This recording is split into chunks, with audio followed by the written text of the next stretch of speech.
This is Tim here from Your Six Studios. Today in this video, I'm going to show you how to get the home button back on your Android phone or your Motorola phone. So this is 3-button navigation. I like this so much more than the gestures where you have to swipe. Just go up to the top and go to Settings. Now on my Motorola phone, this is going to be located under Gestures. Right here, tap this.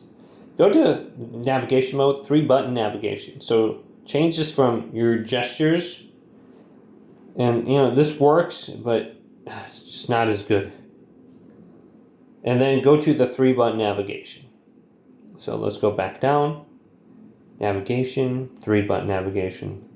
I just like having a button that I can press, and then it does what I want, instead of having to swipe. And then I got the switcher and the app closer right there. But hopefully this video did indeed help you guys out. Did leave it a big thumbs up, and subscribe to my channel down below.